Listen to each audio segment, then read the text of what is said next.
Olá, eu sou o Caio e nesse vídeo nós vamos continuar a playlist de desafios de código e esse vídeo vai ser sobre inverter uma string, né, que seria o reverse string. Tem diversas formas de você fazer isso, principalmente eu acho que a maioria das linguagens de programação já vão ter alguma forma de você inverter um array ou algo assim, né? Então, aquelas funções que são built-in, né, que é chamado, que já vem dentro da própria linguagem.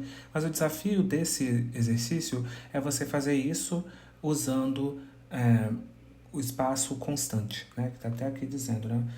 Você pode fazer isso, né? Você tem que, né, fazer esse reverse, né?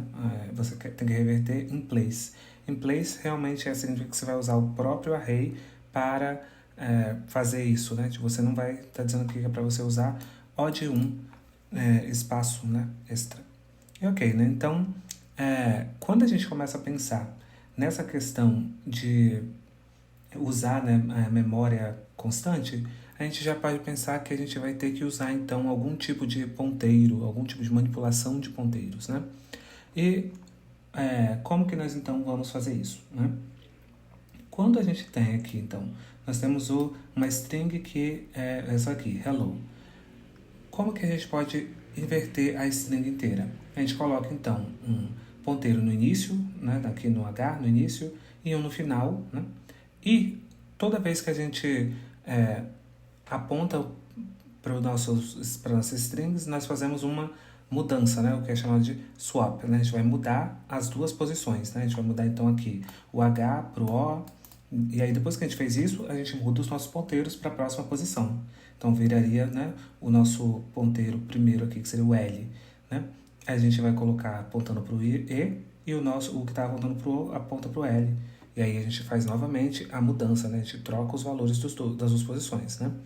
E a gente faz isso até que os nossos ponteiros se cruzem, porque isso significa, né, ou se eles estejam apontando para o mesmo, né, enfim, isso daí a gente pode, as duas posições podem ser, né, válidas. E aí a gente vai ter feito toda a nossa troca. E aí, aqui até diz, né, que a gente não precisa devolver nada, né, tá mostrando, e isso faz com que a gente não precisou de usar nenhuma estrutura extra, né, a gente não precisou de usar nenhum espaço extra, a gente só precisou de criar esses dois ponteiros, né? E isso faz com que essa solução vire O de 1 de espaço, né? E O de N de tempo, né? Então, como que isso seria codado em si, né? Então, aqui, né, só está dizendo, né, que a gente vai receber, a cada posição vai ser um elemento printável, né? Que significa, né, que é alguma coisa que vai dar para ver, né? Para imprimir na tela. Ok, então vamos seguir esse algoritmo que a gente conversou. Então a gente vai começar aqui por L, a gente vai apontar que vai começar com 0, e o nosso write, né, vai ser o tamanho da nossa string menos 1, né, porque lembrando, né, que como a gente está falando de array, a gente começa do 0, né. Então a última posição vai ser o tamanho da string, né, no caso aqui seria desse array, menos 1. E ok, então nós vamos fazer isso, né. Enquanto o nosso L for menor ou igual a R, isso significa então, né, que os dois não se cruzaram ainda, né? A gente vai fazer então essa troca. Aqui a gente vai criar então uma função auxiliar, né, para fazer essa troca, né? Vou chamar aqui de swap, né? E se você está achando que isso daqui é familiar com outros exercícios, é isso mesmo, né? Se a gente quando resolveu aqueles exercícios de ordenação usando bubble sort, insertion sort e o selection sort, a gente precisou de usar uma função chamada swap. E aqui essa função vai ser exatamente a mesma, né? O que o nosso swap faz? Ele recebe, então, como parâmetro o nosso array em si, né? Então vai ser o nosso S, e as posições que você quer fazer a troca. A gente vai passar então o L e o R. Depois, né, então, que a gente sair dessa função, nós já trocamos os valores. E o nosso algoritmo fala o quê? Que depois que a gente faz essa troca, a gente atualiza, então, os nossos dois ponteiros da direita e da esquerda, né? Então, a gente vai fazer um L mais, né, que no caso seria mais igual a 1, né? E o nosso R menos igual a 1, né? Porque a gente vai fazer o nosso ponteiro da esquerda vai para frente, né? E o nosso à esquerda volta, né? Então, é isso daqui que isso está sendo feito. Enfim, como aqui não precisa devolver nada, isso significa que isso daqui resolveu. Então, ok, né? Vamos então fazer a nossa função swap, né? Então aqui, né, a gente pode vir e definir aqui a nossa função swap. Vamos passar então o nosso array, a posição i e j.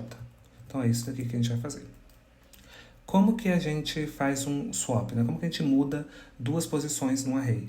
A gente primeiro precisa salvar esse nosso valor em uma variável auxiliar, né? Por quê? Porque a gente vai colocar o que está na posição i, né? A gente vai botar o que está em j em i e o que está em i para j. Só que se a gente não guarda um desses valores, a gente vai acabar sobrescrevendo e nós não vamos conseguir fazer a troca efetivamente. Então, a primeira coisa que a gente faz vai ser guardar aqui o nosso array na posição i, e a segunda vai ser o array na nossa posição i vira o nosso array na posição j, e o array na posição j, né, vai ter que virar o nosso temp, né? Por quê? Porque aqui a gente já sobrescreveu o valor de i, né? Então isso significa que a gente precisa, né, se a gente quer ter o valor, a gente tem que ter guardado ele antes, né? Se a gente guardar aqui o j, então a gente vai ter que fazer esse outro processo, né? Mas enfim, então é isso. Guarda o valor que a gente vai trocar, coloca o valor do j em i e pega o valor de j e coloca o valor do temp, né? Então, ok. É isso, né? Então, se a gente rodar aqui, a gente vai ver que deu certo, né?